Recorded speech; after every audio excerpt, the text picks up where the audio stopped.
واصل باللہ ہوتے چلے گئے تو ہم اگر دیکھتے ہیں جب وہ گھر سے حصول علم کے لیے نکلتے ہیں تو ماں ان کی آستین میں 40 درہم سی دیتی ہے اور ساتھ یہ تاکید کرتی ہے کہ بیٹا تو نے جھوٹ نہیں بولنا ہے۔ اللہ اکبر۔ پھر راستے میں جب قافلہ لوٹا جاتا ہے تو ایک بچہ سمجھ کے کس کے پاس کیا رکھا ہوگا کوئی تلاشی بھی نہیں لیتا۔ گزرتے گزرتے سرے راہ ہی ڈاکو پوچھ لیتا ہے آپ کے پاس بھی کچھ ہے؟ تو کہتے ہیں ہاں میرے پاس بھی 40 درہم ہے۔ تو وہ حیرت زدہ ہو کے رک جاتا ہے کہ بلّہ چوروں اور ڈاکوؤں کو بھی پیسے بتائے جاتے ہیں۔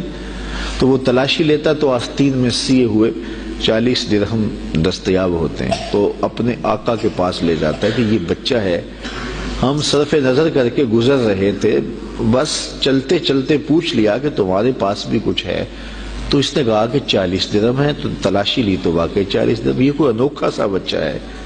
تو وہ ڈاکوؤں کا سردار پوچھتا ہے کہ ڈاکوؤں سے تو پیسے چھپائے جاتے ہیں اور تم نے بتا دیا، کہا میری ماں نے کہا تھا جھوٹ نہیں بولنا۔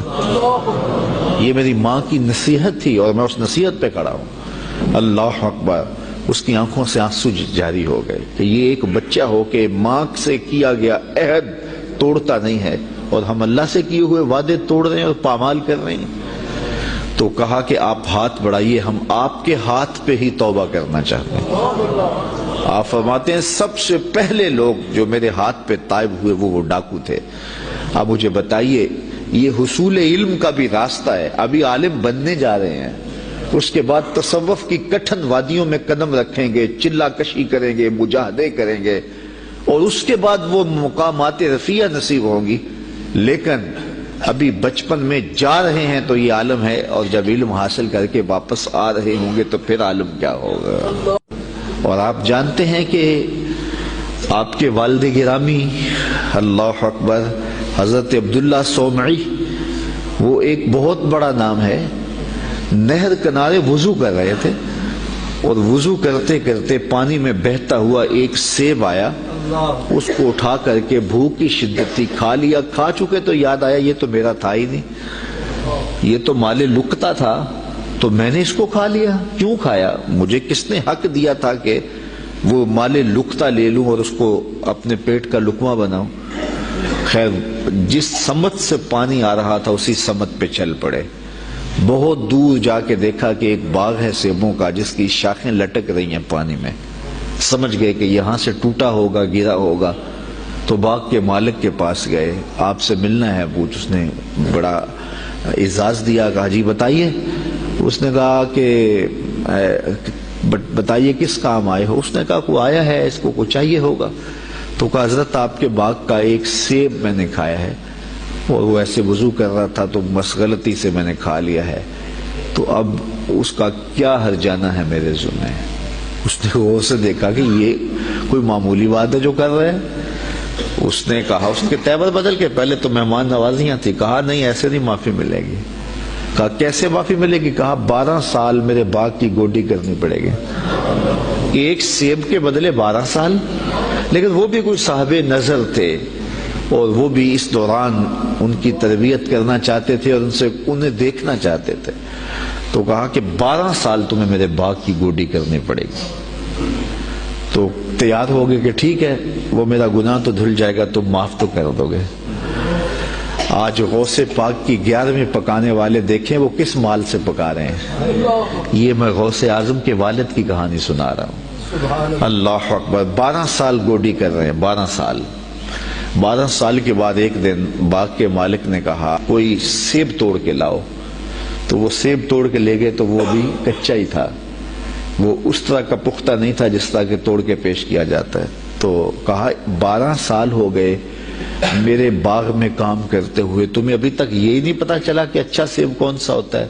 کہا ایک سیب کی سزا کاٹ رہا ہوں، مجھ سے قسم لے لو 12 سالوں میں نظر اٹھا کے سیب کی طرف دیکھا بھی ہو۔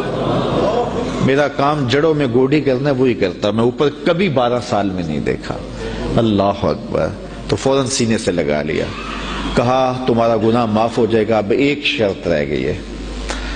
تو کہا حضرت بتائیے۔ کہا میری ایک بیٹی ہے جو آنکھوں سے دیکھتی نہیں، کانوں سے سنتی نہیں، زبان سے بولتی نہیں، اور پاؤں سے چل نہیں سکتی، تو اس سے تمہیں نکاح کرنا پڑے گا۔ اب شادی انسان کی زندگی کا اہم مرحلہ ہوتا ہے، سوچ سوچ کے انسان قدم اٹھاتا ہے، زندگی پوری گزارنی ہے۔ کہا پھر اس کے بعد معافی مل جائے گا؟ اس کے بعد معافی ہے، نکاح ہو گیا۔ کہا جائیے اپنی جو ہے وہ دلہن کے کمرے میں۔ جہاں گئے تو وہاں صحیح الاعضاء ایک خاتون، ایک لڑکی منتظر تھی، تو واپس دوڑ آئے اور دوڑتے ہوئے جو ہے وہ ماتھے پہ دروازے کی چوگاٹ جو تھی وہ دروازے پہ لگی۔ تو آگے حضرت شیخ تھے ان کے، اس بچی کے والد، تو کہا کہ دوڑ آئے ہو؟ کہا حضرت پہلے ایک غلطی کی سزا اتنی لمبی بھگت رہا ہوں، تو وہ جس سے نکاح آپ نے پڑھوایا تھا وہ تو نہیں ہے، یہ تو کوئی اور خاتون ہے، صحیح الاعضاء ہے۔ کہا وہی تمہاری بیوی ہے۔ کانوں سے بہری اس لیے ہے کہ آج تک اس نے غیر محرم سے ہم کلامی نہیں کی، اور زبان سے گونگی اس لیے ہے کہ غیر محرم سے کبھی بات نہیں کی۔ نابینا اس طرح ہے کہ اس نے آج تک غیر محرم کو دیکھا نہیں۔ اللہ اکبر۔ پاؤں سے اپاہج اس طرح ہے کہ آج تک یہ جو ہے وہ غیر محرم کی طرف چل کے نہیں گئی۔ یہ حضرت غوث اعظم کی والدہ بنی، اور یہ بزرگ جنہوں نے سیب کھایا تھا یہ حضرت غوث اعظم کے والد بنے۔ پھر اللہ نے ان دونوں کو جو شہزادہ دیا اس کا نام شیخ عبد القادر جیلانی۔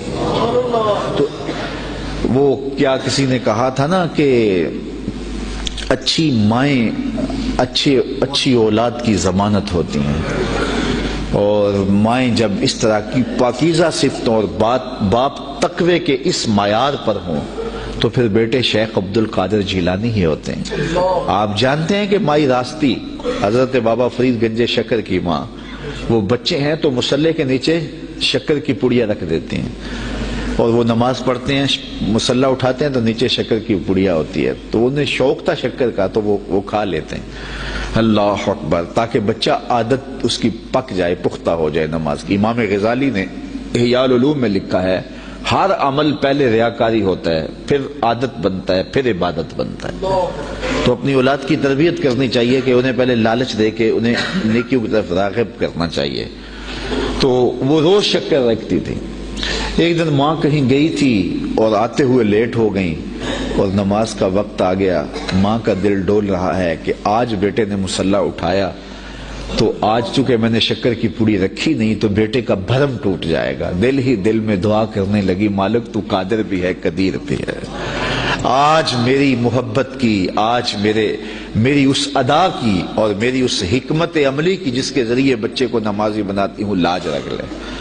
خیر واپس پلٹی، بیٹا نماز پڑھ چکا تھا، تو ماں نے جلدی سے کہا کہ بیٹا فرید نماز پڑھ لی؟ کہا امی نماز پڑھی، لیکن ماں کا دل ڈھولنے لگا کہ لیکن کے بعد کیا کہنے والا ہے۔ کہا لیکن آج جو پوری شکر کی ملی نا اس کا چس ہی کوئی اور تھا، اس کا مزہ ہی کوئی اور تھا۔ تو ماں نے بیٹے کو گلے سے لگایا، کہا بیٹا پہلے پڑیا میں رکھتی تھی، اب تیرے رب نے رکھی ہے۔ اللہ اکبر۔ کیا آج کی ماں بیٹے کو نمازی بنانے کے لیے اس کے مصلے کے نیچے چاکلیٹ نہیں رکھ سکتی؟ آج اس کو نمازی بنانے کے لیے کوئی طریقہ اختیار نہیں کر سکتی؟